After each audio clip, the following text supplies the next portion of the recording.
Saludos, bienvenidos una vez más al curso de preparación para el CISP. Mi nombre es Eolito Rodríguez y en esta ocasión vamos a tratar componentes críticos del dominio 2 para la certificación, que es seguridad de activos. En este dominio incluye preguntas de los siguientes temas: ciclo de vida de la información, clasificación y protección de la información, propiedad de la información, protección de la privacidad, retención de la información, controles de seguridad de datos y requisitos de manejo de datos. Este video es una recopilación de 30 preguntas y respuestas de las que pueden salir en el examen de certificación y que incluyen prácticamente los elementos básicos y críticos de este dominio. Pregunta número 1. Como jefe de ventas, Jim es el propietario de los datos del departamento de ventas. ¿Cuál de las siguientes opciones no es responsabilidad de Jim como propietario de los datos? Si su respuesta fue C, verificación de la disponibilidad de datos, entonces usted está correcto. La responsabilidad de verificar la disponibilidad de los datos es la única responsabilidad dentro de estas opciones enumerada, ¿verdad?, que no pertenece al propietario de los datos o la información. Más bien es responsabilidad del custodio de los datos. El custodio de los datos también es responsable de mantener y proteger los datos según lo dice el propietario de los datos. Esto incluye realizar copias de seguridad periódica de los datos, restaurar datos de los medios de copia de seguridad, conservar registros de actividad y cumplir con los requisitos de seguridad de la información y protección de los datos en las políticas, pautas y estándares de la compañía. Los propietarios de los datos trabajan a un nivel más alto que los custodios de datos. Los propietarios de los datos básicamente afirman este es el nivel de integridad, disponibilidad y confidencialidad que debe proporcionarse. Ahora pues por favor hágalo. Obviamente eso sería en un mundo ideal. Hay muchas compañías pequeñas donde el propietario de los datos también es el custodio de los datos y pues entonces estas mejores prácticas realmente no se aplican. Pregunta 2. La asignación de niveles de clasificación de datos puede ayudar con todo lo siguiente, excepto. La respuesta correcta aquí es la C, extraer datos de una base de datos. La clasificación de datos no implica la extracción de datos de una base de datos. Sin embargo, la clasificación de datos se puede utilizar para determinar quién tiene acceso para leer y escribir datos almacenados en una base de datos. Cada clasificación debe tener requisitos y procedimientos de manejo separados relacionados con la forma en que se accede, se usa y se destruyen los datos. Por ejemplo, en una corporación solo la alta dirección puede acceder a la información confidencial. La auditoría puede ser muy detallada y sus resultados monitoreados diariamente, y es posible que se requieran procedimientos de desmagnetización o sobreescritura para borrar los datos. Por otro lado, todos los empleados pueden acceder a la información clasificada como pública sin que se requieran métodos especiales de auditoría o destrucción. Pregunta número 3. Susan, una abogada, ha sido contratada para ocupar un nuevo puesto en una compañía llamada Widgets, Inc. Directora de privacidad o CPO. ¿Cuál es la función principal de su nuevo rol? El puesto de director de privacidad, CPO, por sus siglas en inglés, lo están creando las empresas en respuesta a las crecientes demandas de las organizaciones para proteger una miríada de tipos de datos. El CPO es responsable de garantizar la seguridad de los datos de los clientes, la empresa y los empleados, lo que mantiene a la empresa libre de enjuiciamiento legal y, con suerte, fuera de los titulares de los periódicos. Por lo tanto, el CPO participa directamente en el establecimiento de políticas sobre cómo se recopilan, protegen y distribuyen los datos a terceros. El CPO suele ser un abogado y depende del director de seguridad o el CSO, por sus siglas en inglés, lo que es el Chief Security Officer. En Europa, por ejemplo, esta posición es muy común con la puesta, ¿verdad?, en vigencia ya de varios años del el GDPR, el GPDR, ¿verdad?, que trata sobre todo lo que tiene que ver con la privacidad de los clientes.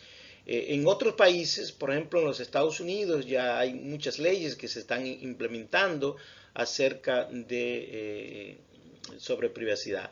De hecho, por ejemplo, ISACA tiene una certificación que es exclusivamente acerca de la privacidad, lo que quiere decir que la privacidad es un tema muy importante, muy interesante, y hay muchas posiciones que se están creando en base a la privacidad.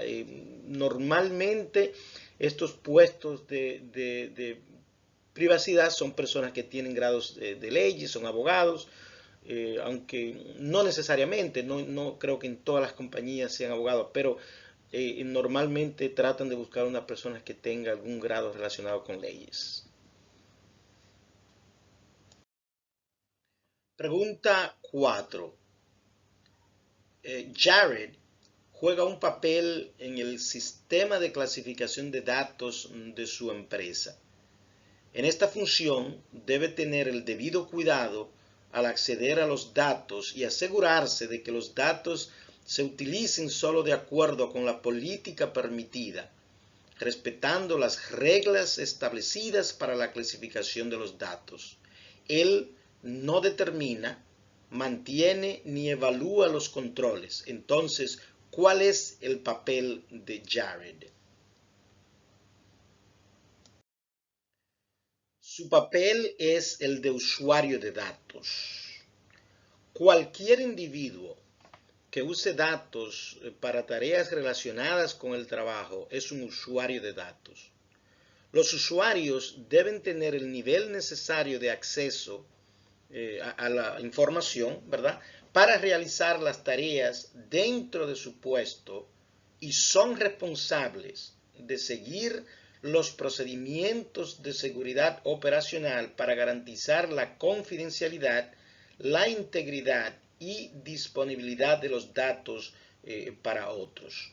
Esto significa que los usuarios deben tener el debido cuidado y actuar de acuerdo con la política de seguridad y las reglas de clasificación de datos. En este sentido, pues prácticamente todos somos usuarios de datos, desde el empleado con una posición más baja hasta el empleado con una posición más alta.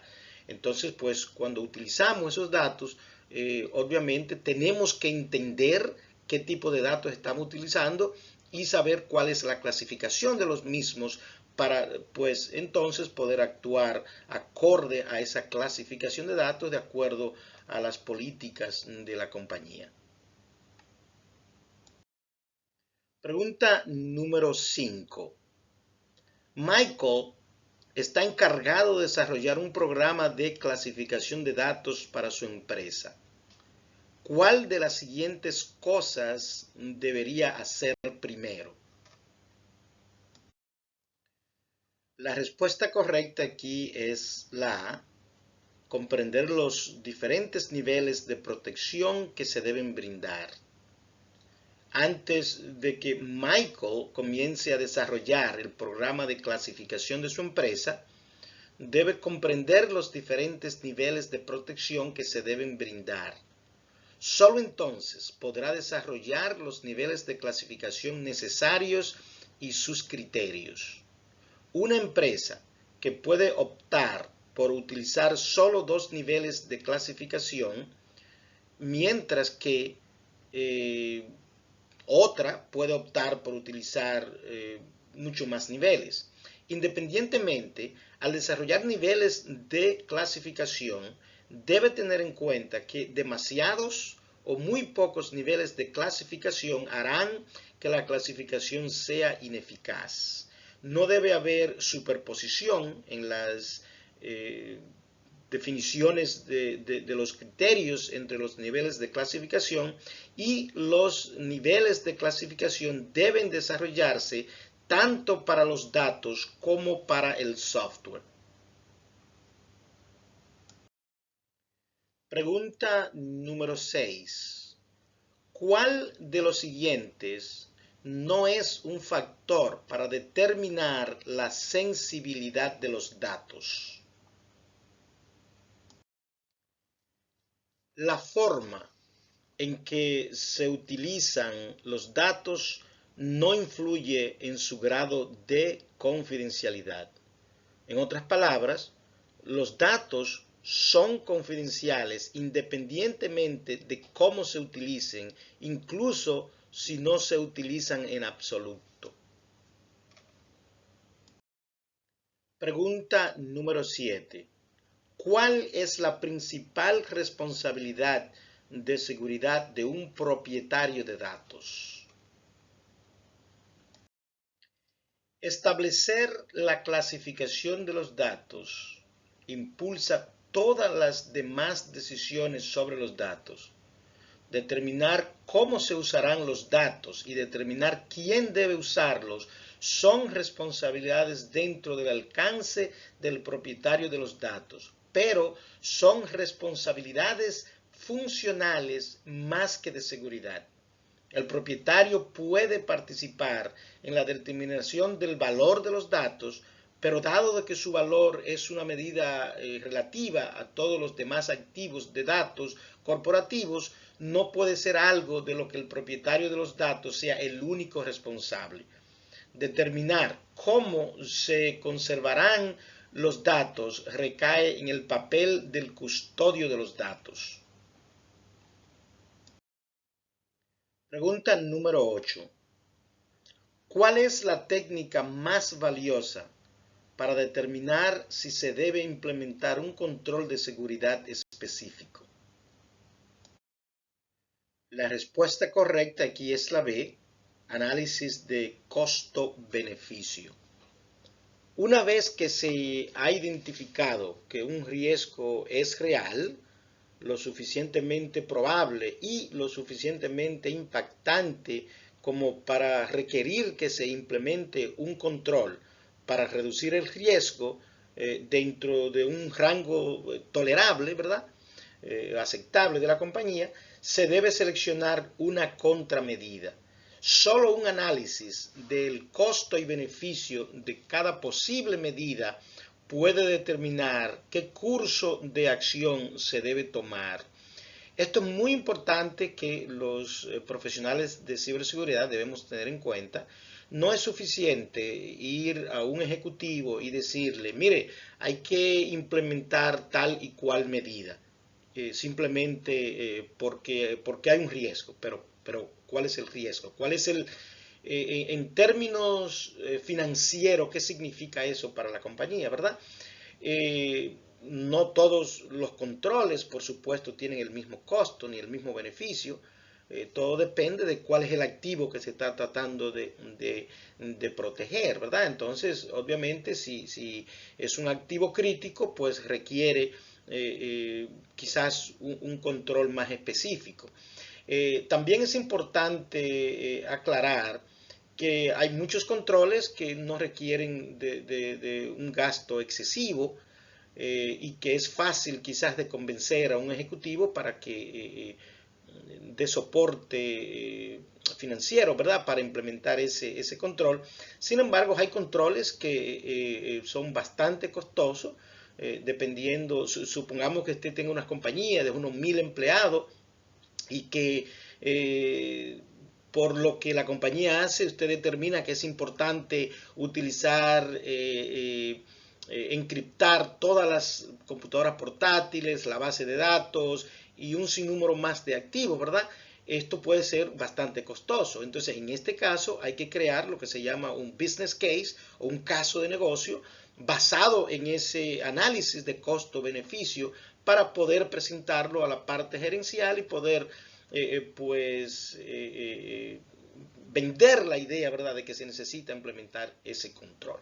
Y yo creo que en muchos casos este es un aspecto en que los profesionales de ciberseguridad a veces eh, no venden de una manera, digamos, eficaz a la parte gerencial este tipo de cosas. Es muy importante saber crear estos análisis de costo y beneficio y poder crear los famosos casos de negocio, business case, ¿verdad? Para poder convencer a la parte gerencial.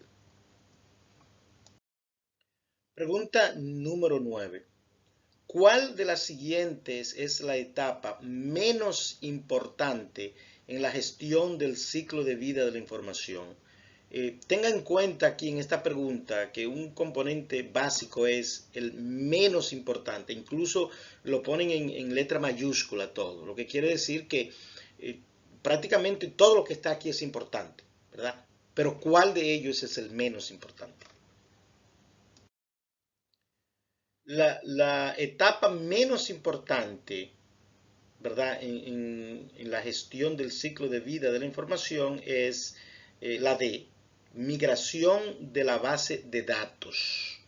¿Por qué? Porque el movimiento de datos accesibles de un repositorio a otro puede ser necesario durante su vida útil. De hecho, eso sucede a veces, pero normalmente no es tan importante como las otras fases que se ofrecen como respuesta a esta pregunta. Por ejemplo, no es tan importante como la especificación y clasificación de los datos, como la supervisión y auditoría continuas del acceso a los datos, ni como el archivo de datos.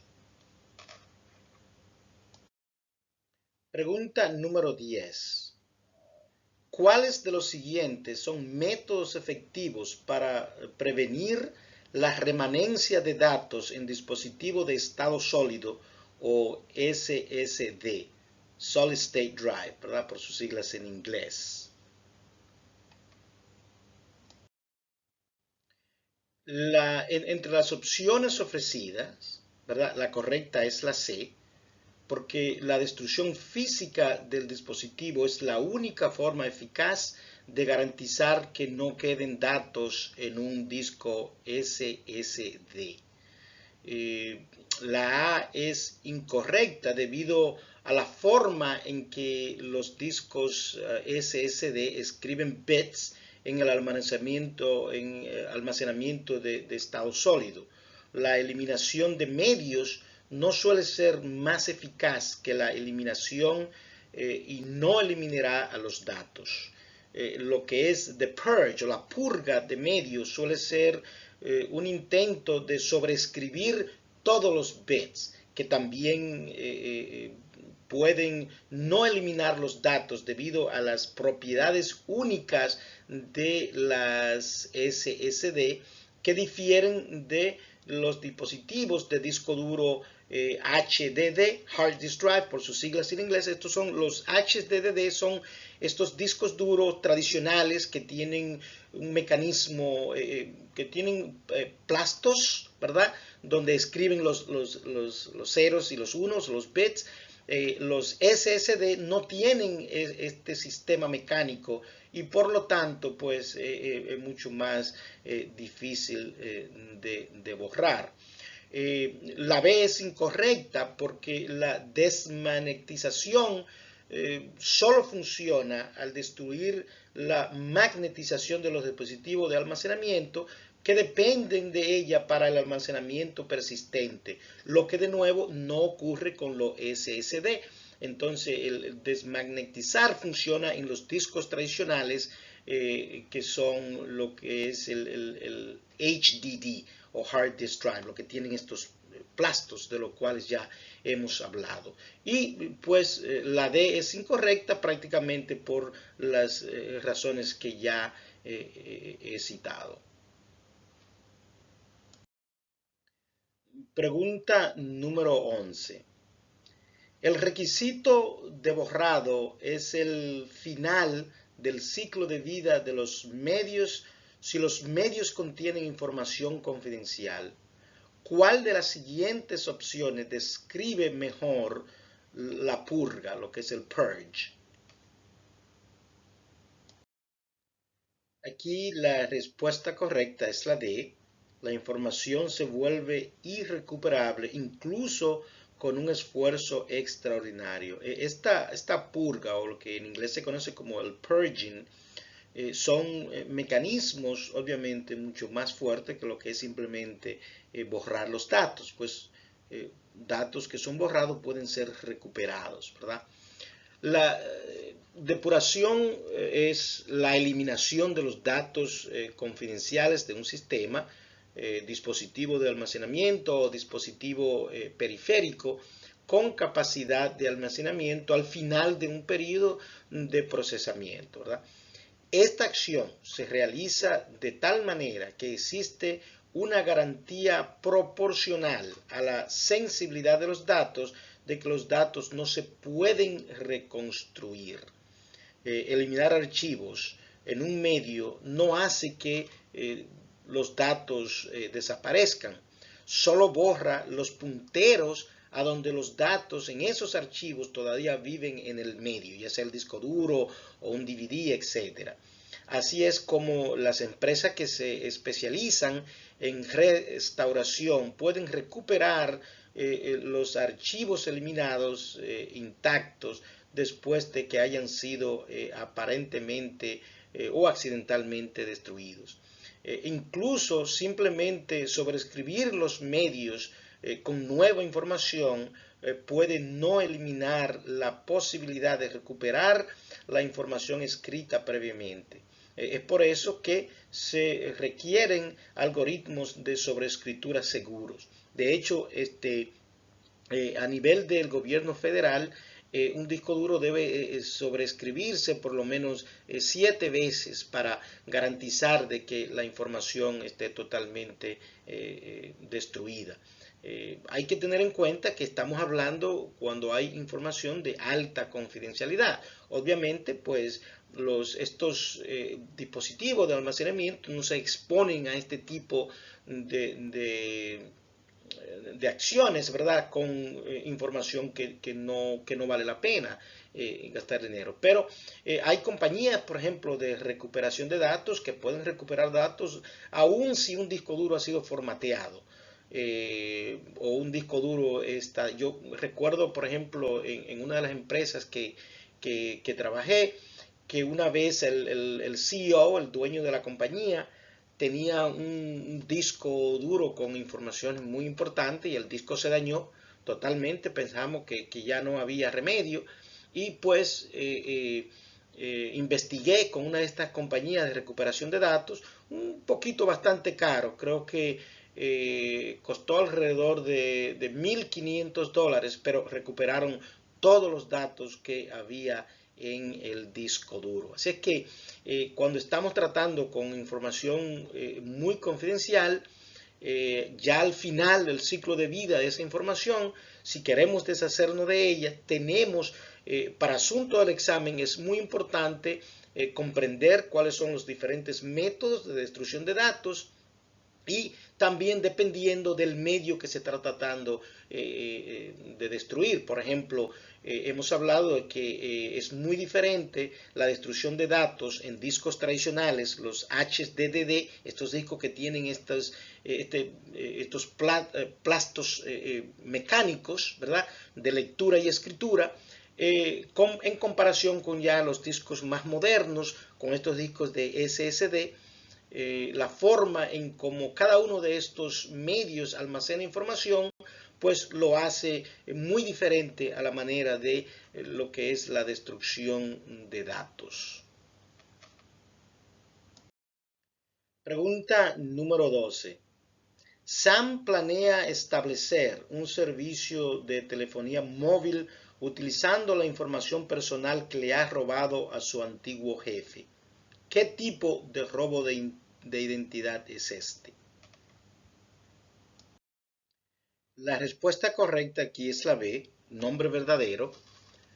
El robo de identidad se refiere a una situación en la que alguien obtiene piezas clave de información personal, como un número de licencia de conducir, un número de cuenta bancaria, credenciales o el número del seguro social, y luego usa esa información para hacerse pasar por otra persona.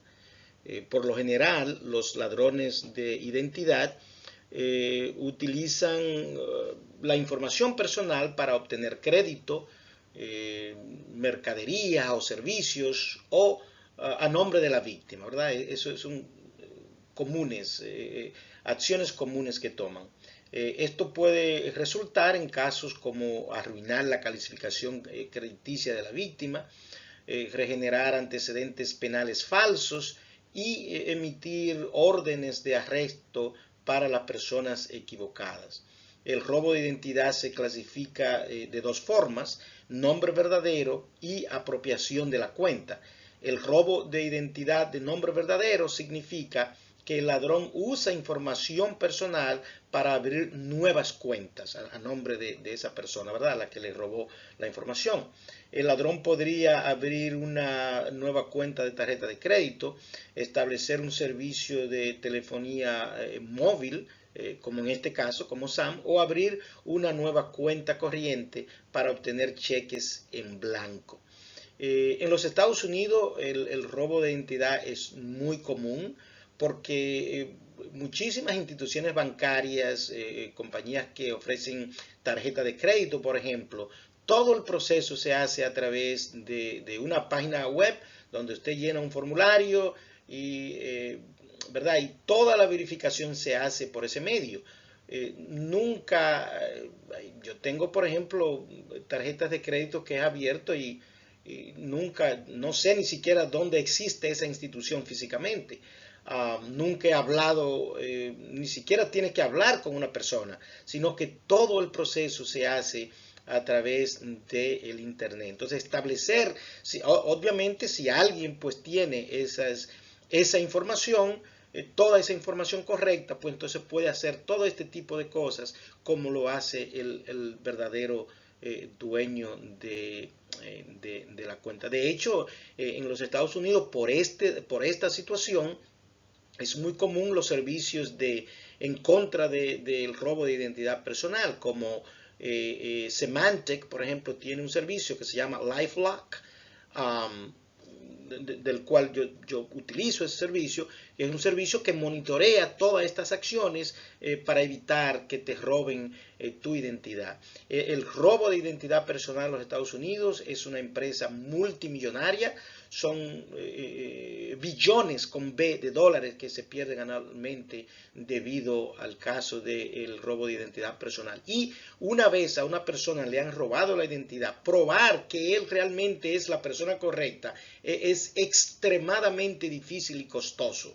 Hay que gastar a veces cientos de miles de dólares que las personas pues no tienen para poder recuperar su identidad. Esto es un problema bastante serio, principalmente aquí en los Estados Unidos, y es un es un caso, ¿verdad?, que debe tratarse con mucho cuidado esto del robo de identidad.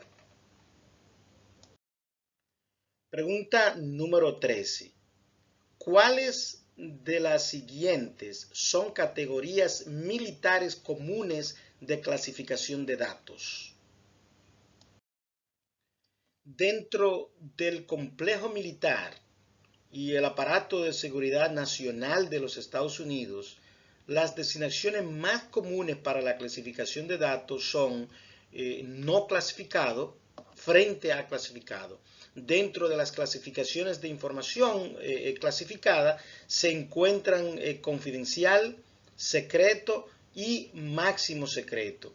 Se definen de la siguiente manera. Datos confidenciales son aquellos que si se divulgan indebidamente podrían causar daños a la seguridad nacional. Los datos secretos son aquellos que si se divulgan incorrectamente podrían causar un daño grave a la seguridad nacional. Y finalmente, los datos de alto secreto son aquellos que si se divulgan incorrectamente podrían causar un daño grave a la seguridad nacional. Pregunta número 14. Joan necesita documentar un esquema de clasificación de datos para su organización. ¿Qué criterios debería utilizar para guiar sus decisiones? El valor de los datos, tanto en la actualidad, ¿verdad?, como en el futuro, debe ser la métrica más crítica al evaluar la clasificación de datos. Ese valor debe considerar tanto el valor de los datos para la organización a lo largo del tiempo como el valor de los datos para un adversario. También se debe tener en cuenta la antigüedad de los datos y su utilidad tanto para la organización como para cualquier otra organización. Pregunta número 15. ¿Cuál de los siguientes medios de eliminación de datos hace que los datos sean irrecuperables, incluso con un esfuerzo extraordinario como con la física forense en un laboratorio? Purgar, o purge en inglés, no sé por qué, pero esta palabrita me molesta, no me suena bien en español. Pero de esta manera el purge, el purgar, ¿verdad?, significa hacer que los datos no estén disponibles incluso mediante esfuerzos forenses físicos. Por lo general, esto se logra sobreescribiendo todos y cada uno de los sectores de los medios en que se han almacenado los datos. Pregunta 16. Al clasificar la información, su sensibilidad se refiere a... La respuesta correcta aquí es la B. La magnitud del daño o la pérdida que sufriría una organización si la información se revelara a personas no autorizadas. De nuevo, la sensibilidad se refiere a la confidencialidad de los datos y la necesidad de controlar quién tiene acceso para conocer su contenido. Si una persona no autorizada que obtiene este tipo de acceso podría dañar potencialmente a la organización, se considera sensible. Es decir, si el hecho de que esa información cause daño catastrófico, quizás de reputación, legales a una compañía, entonces en ese sentido esa información es sensible. La magnitud del daño o la pérdida en la que incurriría tal violación determina el grado de sensibilidad de esos datos. Pregunta 17. Al clasificar la información, su criticidad se refiere a... Aquí la respuesta correcta es la A. La magnitud del daño o la pérdida que sufriría una organización si la información se pierde o no estuviera disponible. Los datos se consideran críticos para una operación comercial si los procesos comerciales clave dependen que estos datos estén disponibles en todo momento necesario. Si la pérdida de esa disponibilidad dañara la capacidad de funcionamiento de la empresa, la magnitud de la interrupción resultante determina la importancia de esos datos. Pregunta número 18. ¿Cuáles de los siguientes niveles de clasificación se utilizan con más frecuencia en la industria comercial? Privado, patentado y confidencial son etiquetas comunes que se utilizan en la industria privada y describen niveles decrecientes de confidencialidad de los datos. El último, no incluido en la lista, sería el público. Pregunta 19. ¿Cuál de los siguientes niveles de clasificación se usa con más frecuencia en entornos militares?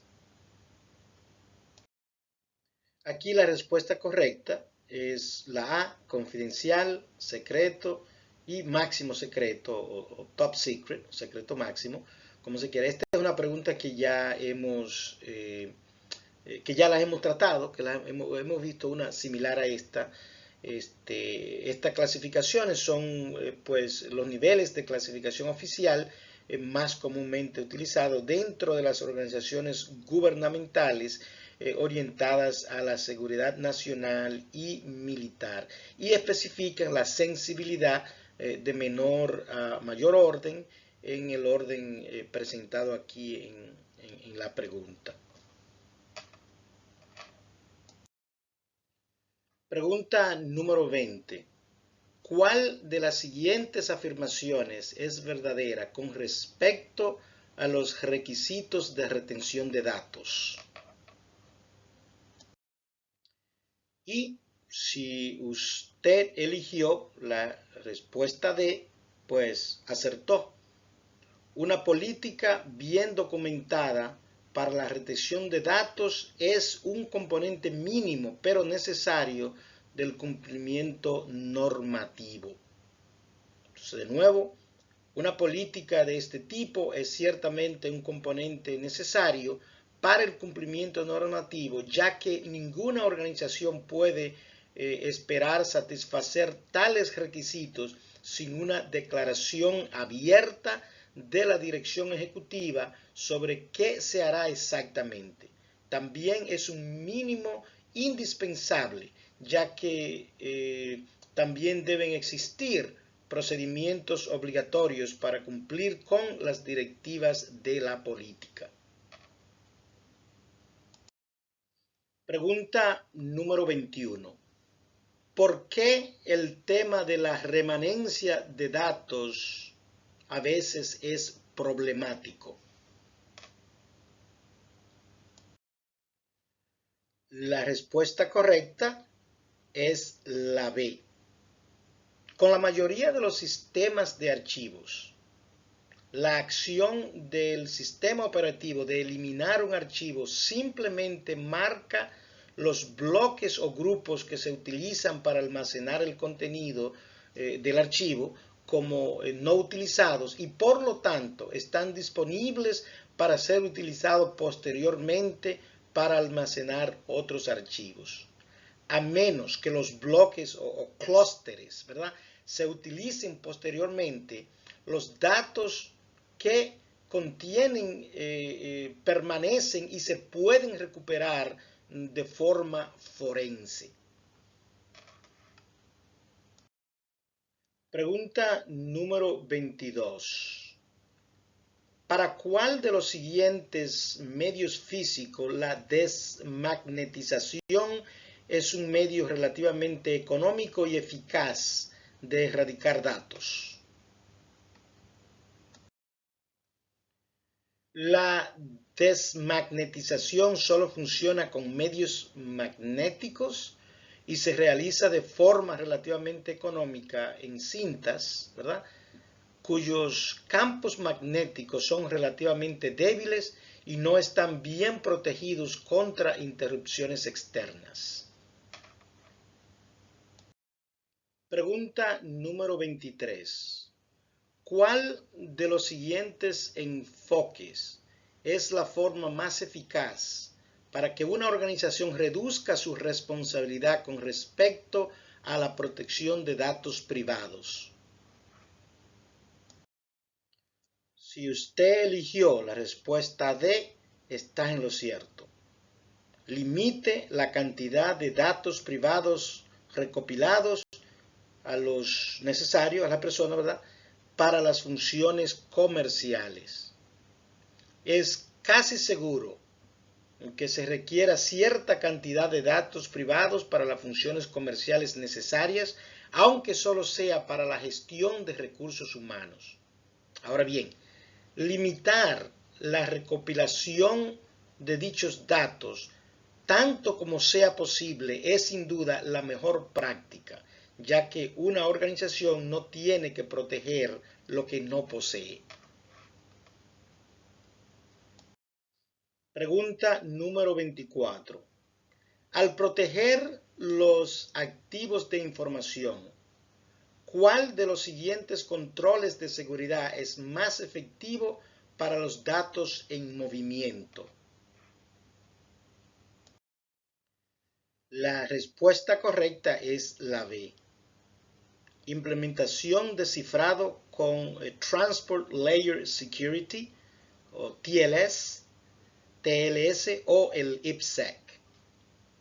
El uso de altos niveles de cifrado con TLS o el empleo de túneles de IPsec cifrado es la mejor manera de proteger la información, la confidencialidad de la información de los datos, ¿verdad?, mientras que se transmiten a través de la red, potencialmente en presencia de adversarios que pueden ser capaces de interceptarlos. Esto se utiliza mucho, por ejemplo, en lo que es la página web, cuando compramos por internet, ese famoso candadito que nos dicen que la página debe tener. También se utiliza en los VPN, casi todos los programas de VPN para conectarnos de manera remota. Por ejemplo, en mi caso, yo trabajo normalmente desde la casa, utilizamos un VPN, entonces esas tecnologías, los VPN, todos pues utilizan esta tecnología del IPsec para encriptar esa información, entre otros. Hay muchísimos usos, pero esos son pues de los más comunes. Para cuestiones de la certificación, tenga bien en cuenta que datos en movimiento, la implementación del cifrado, del TLS, o el IPsec el TLS es el reemplazo de lo que es la tecnología del SSL o el Secure Socket Layer, por sus siglas en inglés. Esos son, pues, debe tener eso en cuenta al contestar preguntas para el CISP. Pregunta número 25. Al proteger los activos de información, ¿cuál de los siguientes controles de seguridad es más eficaz para los datos en reposo? Aquí la respuesta correcta es la A. Requerir cifrado de disco completo para todos los dispositivos con el estándar de cifrado avanzado AES, por sus siglas en inglés, el Advanced Encryption Standard. Hemos hablado bastante de esto, lo importante que es el cifrado de disco completo, por ejemplo, utilizando, hay muchas tecnologías, pero el sistema operativo de Windows viene, por ejemplo, con BitLocker, que se puede utilizar para encriptar un disco duro completo. De nuevo, el mejor método para proteger la confidencialidad de los datos en reposo es decir, cuando no se procesan ni transmiten, es cifrarlos antes de almacenarlos. El cifrado de disco completo busca lograr esto para todos los datos almacenados y el AES es el algoritmo más confiable para este uso. Hay otros programas, por ejemplo, como VeraCrypt, que hemos hablado y que se puede utilizar para encriptar no solamente un disco completo, sino también pues carpetas y archivos. Entonces, cuando usted va a encriptar o a cifrar cualquier componente utilizando VeraCrypt, una de las opciones que le preguntan es cuál es el algoritmo que quiere utilizar para encriptar ese componente, ¿verdad? Entonces, en ese caso, pues debe elegir el AES. Hay otros métodos que se pueden utilizar para otras tecnologías, por ejemplo, pero específicamente en el caso de lo que es un disco duro para cifrar la información en reposo, este algoritmo, ¿verdad?, del AES es el más seguro. Pregunta número 26. ¿Cuál de los siguientes es el control de seguridad menos efectivo con respecto a los datos confidenciales almacenados en dispositivos móviles? Aquí la respuesta correcta es la D, promulgar una política que prohíbe el acceso o el almacenamiento de datos corporativos confidenciales en dispositivos móviles personales. Bueno, en primer lugar, la simple promulgación de una política no garantiza que se seguirá con buenos resultados, ¿verdad? Especialmente si es difícil de aplicar técnicamente y es impopular entre los usuarios. Es importante notar que cuando estamos hablando de dispositivos móviles podemos estarnos refiriendo tanto a teléfonos, tabletas como a computadoras portátiles. Ahora bien, lo importante es que si no es necesario, pues lo ideal sería que en ningún teléfono celular que no haya información, por ejemplo, confidencial. Ahora, en dado caso de que haya información confidencial, en estos dispositivos móviles, por ejemplo, en una computadora portátil donde haya información confidencial que haya que proteger, es muy importante realizar copias de seguridad de esos dispositivos, ¿verdad? En un repositorio que sea administrativo organizacionalmente, es decir, en la empresa, que haya una manera de cómo proteger esos datos, por ejemplo. Hemos hablado bastante de que el implementar el cifrado de volumen completo es extremadamente importante, principalmente en dispositivos móviles como en computadoras portátiles.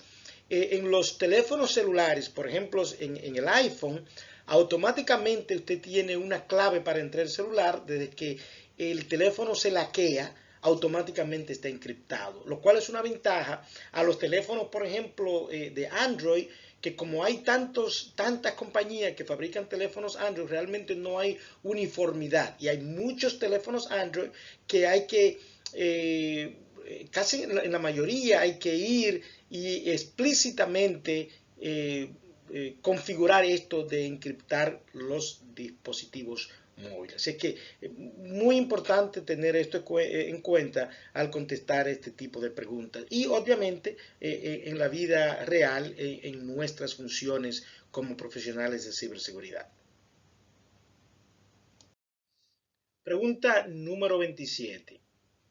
En la era moderna, ¿siguen siendo los registros en un papel una preocupación importante en la protección de los activos de datos empresariales? Si es así, ¿por qué? Y si no, ¿por qué no? Si usted eligió la B, acertó. Sí, porque las copias impresas todavía se producen comúnmente, son más difíciles de rastrear y por lo general no se eliminan correctamente. Cualquier medio que pueda contener datos confidenciales de la empresa debe ser una preocupación al desarrollar políticas y procedimientos para su protección. Esto es especialmente cierto considerando la facilidad con la que se pueden hacer y eliminar copias y la casi imposibilidad de rastrear estas acciones en la mayoría de los entornos. Pregunta número 28. Al seleccionar e implementar estándares de protección de activos de información, el proceso de determinación del alcance se refiere a ¿cuál de los siguientes? La respuesta correcta aquí es la C. Es probable que los estándares completos de seguridad de datos incluyan consideraciones que no se aplican a todas las organizaciones. En consecuencia, identificar y eliminar las medidas que son irrelevantes para la empresa, es decir, la determinación del alcance, simplifica los esfuerzos de cumplimiento. Pregunta número 29. Al seleccionar e implementar estándares de protección de activos de información, ¿por qué la adaptación es un proceso importante? Si usted eligió la respuesta C, está en lo cierto, porque algunas de las disposiciones de la norma elegida podrían abordar mejor el entorno de su organización si se modifican ligeramente. Es probable que los estándares completos de seguridad de datos incluyan disposiciones que sean bastante genéricas. En consecuencia, puede resultar útil adaptarlos para que sean más específicos para el uso que hace su empresa de los sistemas y redes de TI y los datos que éstas contienen. Y por último, pregunta número 30 de este capítulo 2, de este dominio. Al implementar la prevención de fugas de datos, o DLP, ¿cuál es el primer paso y el más crítico? La respuesta correcta es la D. Realizar un inventario de todos los datos de su organización para caracterizar y priorizar su sensibilidad. Es imposible diseñar e implementar una estrategia para la prevención de la fuga de datos sin identificar primero los datos que requieren protección y categorizarlos para priorizar los mecanismos de protección. Este es el primer paso que debe darse.